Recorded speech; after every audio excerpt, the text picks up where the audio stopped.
Hi everyone, welcome to messy kitchen recipes. So ఇది వచ్చేసి క్విక్గా అయిపోయే టమాటా చార్ రెసిపీస్.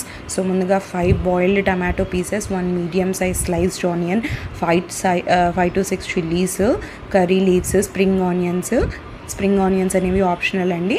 సో నేను ముందుగా వీటిని కట్ చేసేసి ఉడకపెట్టేసుకుని పొట్టు తీసేస్తున్నాను టమాటోస్కి. సో టమాటోస్ పొట్టు తీసేసుకుని వాటిని మిక్సీలో వేసేసుకుని దీన్ని ఫైన్ పేస్ట్ చేద్దాము. సో ఇప్పుడు పొయ్యి మీద గిన్నె పెట్టేసుకుని ఆయిల్ వేసేసుకుని వేడి చేసేసుకుందాము. తర్వాత జీలకర్ర, ఆవాలు అండ్ మినప్పప్పు ఆర్ శనగపప్పు మీకు నచ్చిన పోపు వేసుకున్న తర్వాత ముందు కట్ చేసి పెట్టుకున్న ఆనియన్ ముక్కలు అండ్ మిర్చి వేసేసి మంచిగా ఫ్రై చేయాలి. సో దీన్ని జస్ట్ మనకి ఆల్మోస్ట్ గోల్డెన్ కలర్ వచ్చే వరకు ఫ్రై చేయాలి. అండ్ ఈ ప్రాసెస్ని ఫాస్ట్ చేయడానికి నేను ఇక్కడ సాల్ట్ యాడ్ చేస్తున్నాను లైట్గా. తర్వాత స్ప్రింగ్ ఆనియన్స్ అండ్ కరివేపాకు వేస్తున్నాను. ఇప్పుడు దీన్ని మంచిగా కలుపుదాము. ఒకసారి కలిపేసి ఒక 2 minutes గోలిన తర్వాత అల్లం వెల్లిపాయ వేసేసుకుని పచ్చివాసన పోయే వరకు మనం కలుపుకుందాం. తర్వాత ఇంతంత పసుపు చిటికెడు వేసుకోండి.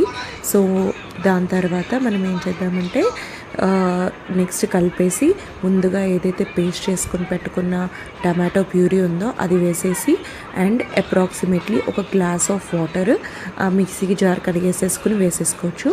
తర్వాత ఒక spoon chilli powder and salt టేస్ట్కి సరిపడా వేసుకోవచ్చు. తర్వాత జీలకర్ర పొడి అండ్ మెంతి పొడి చిటికెడు వేసుకుంటున్నాను. అంతే. ఇప్పుడు దీన్ని మంచిగా బాయిల్ అవ్వనివ్వాలి. ఎలా బాయిల్ అవ్వాలి అంటే బాగా మరగాలి, ఒక పొంగు రావడం కాదు. ఇప్పుడు మీకు వీడియోలో చూపించినట్టు మంచిగా మరగాలి. మరిగే వరకు చేయించుకున్న తర్వాత మనం కొత్తిమీర వేసి గార్నిష్ చేసేసుకోవచ్చు. సో వేడిగా ఇది అన్నంలో చాలా బాగుంటుంది. అండ్ ప్లీజ్ మీకు ఈ రెసిపీ నచ్చినట్టయితే లైక్ అండ్ సబ్స్క్రైబ్.